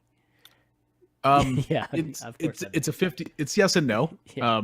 When you lose at 1 star on a rank, you go to 0 star on the rank. Right. So then when you lose from there, you go down to the 4-star ranking on it, because you don't ever get to the 0-star rank, whatever, if you rank up to that mark. You always go to 1 star at that mark. So when you lose that 1, it's effectively like you're losing that 5th star on the rank previous. So, it's playing tricks on your mind. Yeah, like when you clear that level, it does give you a little bit of a buffer. It just doesn't. You just probably don't realize it. You only realize it whenever you drop off, and then you receive the the opposite of that. You're staring at it there, and you're like, what? Yeah, exactly.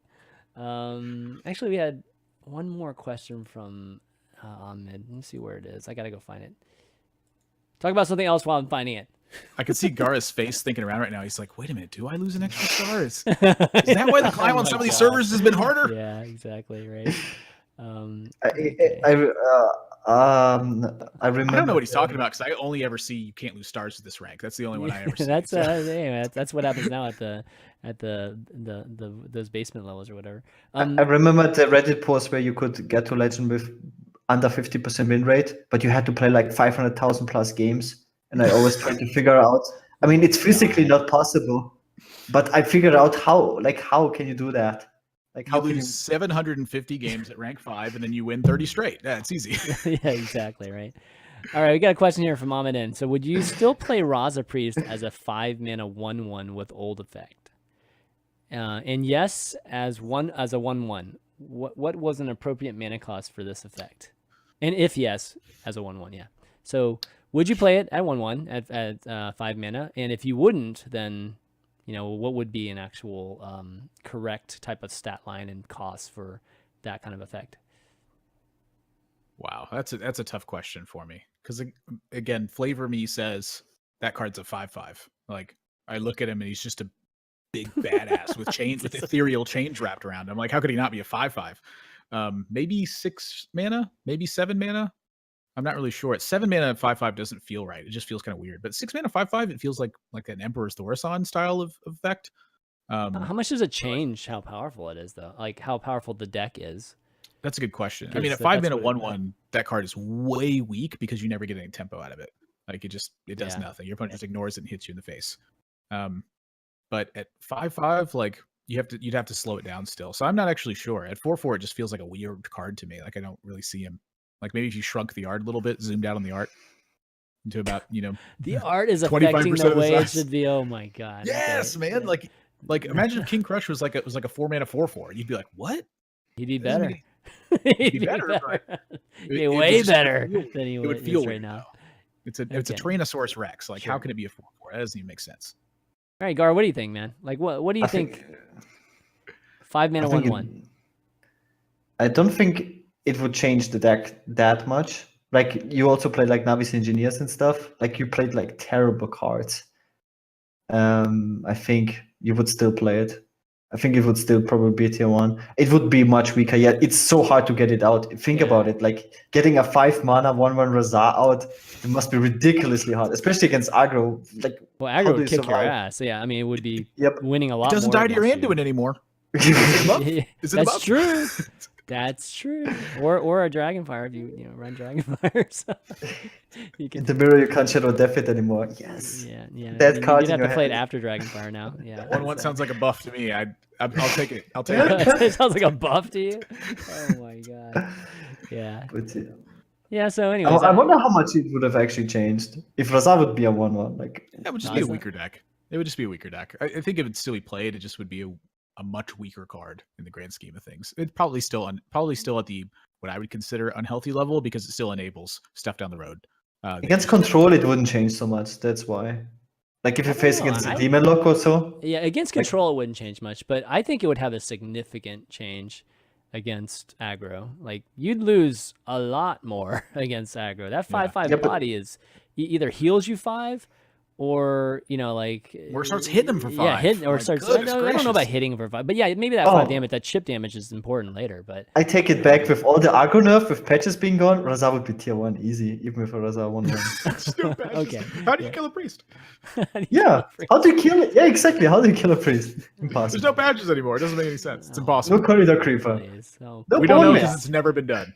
Yeah, right.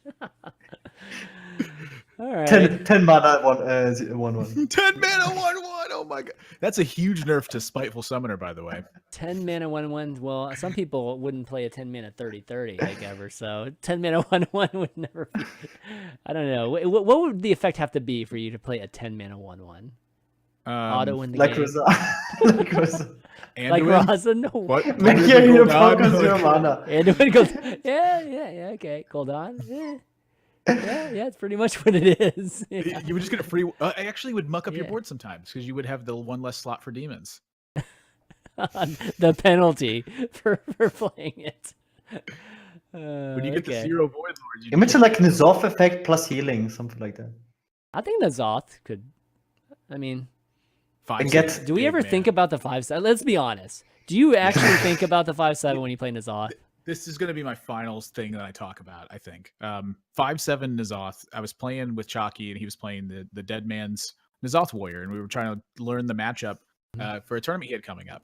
And he's in some mid-range matchup, and he's holding N'Zoth, and he's like, I think I hold N'Zoth a little bit longer. And I'm like, you're getting back a Mountain Fire armor. He goes, so? And I was like, you're getting 9/10 for 10 mana. If that's not enough to win right now, then you're not going to win this game. he's like, oh man, you're right. And he just plays in his off and just smashes the dude because he gets 9-10 worth of the stats out of it. And I was like, sometimes 9-10 for 10 mana is just a good deal. It depends on how the game rolls. Everything's situational. And to me, that's the beauty of Hearthstone. Yeah, but see, that whole point that you made there, Admiral, you didn't even talk about the 5/7 body. No, 9-10 worth of stats. He got 1 mountain fire armor. Oh my! Oh, you're talking about One okay. mountain fire armor. Together. Okay, yeah. Okay, that's you got 5/7 and 4/3. Yeah. Okay. Yeah. It's definitely a big deal. It's very similar to Tyrion. How powerful actually Ashbringer is. How powerful 15 damage actually is, because people still only have 30 HP forever. I think it's a big deal. It's like you can win a game just with Tyrion and the Ashbringer. Like that's how powerful it is. People underestimate like stats. Just the 6/6 body. Underestimate Ashbringer. Yes. Really? No. No. Like how low 30 HP is. Like if you have like people underestimate tempo as a win condition. Yeah. Like if you have, this is why Spellbreaker is so strong in a lot of situations. This is why I got to Legend with Shaman. Like you get this one turn, you get tempo, and then you just win the game. It goes so fast in Hearthstone. You have like a big body on board. You get like N'Zoth is a big body. It's a 5/7. If you can, like Admirable said, you have mountain fire armor. It's just like 10 damage. Well, you smacked him in the face 2 times, you won the game. Yeah. Well, Admirable taught me a long time ago. Just go to the dome. If you're ever like uncertain, just go to the dome. So yeah. Will your opponent's minion kill you? If no, hit him. Right. Exactly. Easy flowchart right there. Just think about double mana Worm Opener. You can't kill it on like in 2 turns, you're dead. Yeah. You're just dead. Hitting them, man. Yep. Putting a clock on people is very powerful. I think it's the most underrated thing. Looking at like Chakki's tweet, for instance, where he had like the 3/2s in his pre-stack and he had an enormous win rate in the pre-smear. It's literally because he's coining out a 3/2 and just hitting him, and then he's playing another minion and he's hitting him. Right. And then 3 turns later, they're like, I'm at 14. Yeah. Like, then they're like, Raza, and you're like, play my own Raza, hit you some more. And you're like, I'm gonna die. I'm just gonna die to like random minions. Fun fact, random fun fact. The highest win rate cards against Jade Druid were like cards like Golakka Crawler, just because you played a dude on turn 2. Yeah. And they wild growth. It's You true. play a dude turn 2 and go It's gonna face. deal like 6 damage. It's like a Yeah. Leroy. Exactly. Leroy. Oh my god. It just has to be on turn 2. It just has to be on Better than Leroy. It doesn't give It's you true. point You're buff. gonna do more damage than Leroy, but that's It's got fine. 3 health. It doesn't even die to Jasper Spellstone. OP. That's something we should look at one of these days. Just kind of do some query on. All right, how much damage does actually a 2-drop do compared to some other minion we think that does insane amounts of damage? That'd be funny. All right, guys. Well, that's all we got for today. Why don't we wrap up? Admirable, it's always fun having you on the show. Thanks for joining us. Got any shout outs you want to do before we take off? Just my Twitter, twitter.com/that'sadmirable. Not Admiral. It's not Admiral. I know a lot of people think it's that. And I know that Dan and TJ and Brian and all the other guys like to make fun of me for it because I made an account called That's Admiral that redirects you to my actual account. Oh, And did fun you fact, really? The Oh my week I God, made that's that, I funny. gained 1,000 extra followers. There was that many people that thought that my Holy name smokes, was really? Admiral. There's a B in there. It's Admirable. Admirable. And if Everybody your calls you English isn't your Admirable. first language, it's not admirable, although that's acceptable. I understand why the conjugation happened that way, but it's admirable. Okay. That's admirable. Not it's admirable. That's my Instagram, I guess. But yeah, this is getting way too wordy. Let's go back to you, Chad. Back to you, Chad. Gaara, here's some shout outs. Do you Just have any? my- Do people think you're Gaara sometimes, or I've Gary, seen people maybe misspell sometimes. this. I couldn't know that people can misspell this word, like this name, in so many different ways, like double R, triple R, 1A, 2A, 3A's. Apparently you can. You could thank Darts for that with 6 Z's at the end of his Twitch name. My gosh, why did that become a trend? And obviously the viewers, and to both of you, it's always fun. I like talking about Hearthstone. Oftentimes I feel like Perfect Valentine's Day. Yeah, exactly. talking about Hearthstone feels oftentimes more fun than playing the game. We're gonna go down this road. No, I get it. it's good. It's definitely great. Yeah, I mean, That's why I like cards. It's the game outside the game. yeah, Imagine this guy gets to talk. Literally, his job is to talk about Hearthstone all day. So There's only winners, no losers. Exactly. Only winners, no losers.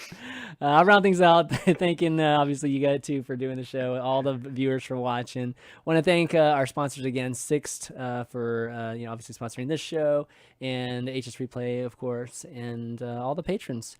You guys are awesome. You can find the show on my YouTube VOD, youtube.com/ChanManV. You're going to be able to find it starting pretty soon, too, on youtube.com/HS Replay, too. And follow the Twitch channel, follow the Twitter channel for the show, twitter.com/ValueTown. And if you have any, or ValueTownGG, if you have any questions for Q&A or any kind of like Mechador's workshops or anything like that, go ahead and email that to valuetown@chanmanv.tv too. And we'll try to get to them one of these weeks. But until then, guys, I hope you guys have a very great Valentine's with a loved one or whatever, and we will see you next week. Later.